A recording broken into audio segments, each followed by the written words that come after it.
Alors moi je m'appelle Brigitte, j'ai connu le festival parce que j'ai habité pendant 18 ans à Chantelle, non loin de Ghana.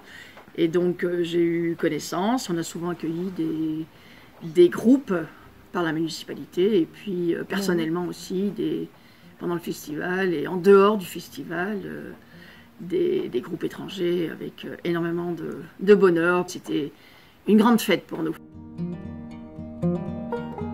Le bénévolat, pour moi, c'est quelque chose de très large, une grande ouverture. En fait, j'ai toujours dit, au niveau du festival, je ne vais pas dans telle ou telle commission, je vais là où on a besoin de moi. Parce que pour moi, il n'y a pas de... Et bien sûr, en fonction des compétences ou de ce que je peux apporter, mais je ne veux pas à tout prix telle ou telle chose. C'est être disponible. Il y a besoin d'un balai, on va chercher un balai. Il faut nettoyer, préparer une table avec un bouquet de fleurs, et bien on va faire ça. Il faut vendre quelque chose, on y va. C'est la notion de l'imprévu. Il y a quelque chose de fixe, on sait ce qu'il faut faire, et après il y a toujours cette disponibilité. Une fois qu'on est sur place, on est sur place, et puis tout est beau, tout arrive, et tout est juste.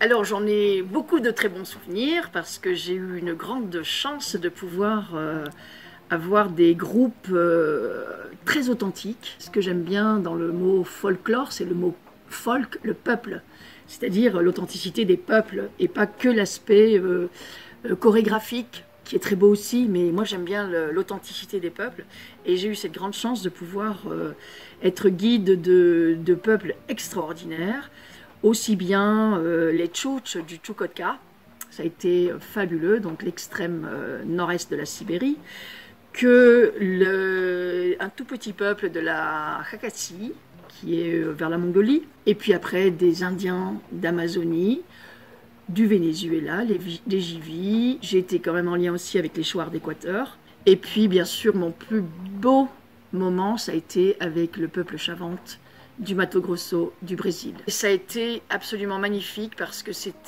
j'avais tous les âges dans le groupe. Le chef du groupe, qui avait 80 ans à l'époque, c'était la première fois qu'il sortait de son village et il venait pour voir avec ses propres yeux et pouvoir retransmettre. Et ce qui m'a le plus marqué dans ce peuple, c'est le respect des générations. C'était naturel chez eux. Naturel. Un jour, j'ai voulu offrir une gaufre à quelqu'un. 2 secondes après, il n'avait plus de gaufre. Ah, il dit non, je l'ai donné à Séribourane, le chef. J'ai compris là que...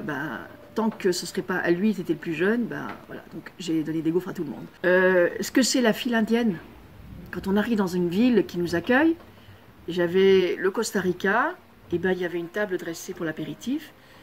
Les Indiens Chavantes étaient en file indienne, de Séribourane, le plus âgé, jusqu'au plus jeune. Ils attendaient l'autorisation. Et pendant ce temps-là, le Costa Rica s'est jeté sur le truc. Les Français aussi, se sont jetés. Et il n'y avait plus rien. Des très très belles leçons sur la philosophie, leur philosophie de vie. C'est quand même un peuple qui a choisi de proposer à 10 enfants de leur tribu à l'époque de les envoyer dans des familles au Brésil, pas des côté brésilien, qui sont restés là pendant quelques années. Parce que pour Séribourane, c'était on ne peut pas comprendre ni juger quelque chose qu'on ne connaît pas. Pour se faire connaître, il faut aller vivre avec les Blancs, entre guillemets. Et c'est là qu'ils sauront qui on est. Voilà. Et ça a été très très fort. Ils ont participé à tout ce qui a pu être proposé au festival. C'était du pain béni. C'était pour moi mon plus beau souvenir. Et j'en frissonne encore en parlant plus de 10 ans après.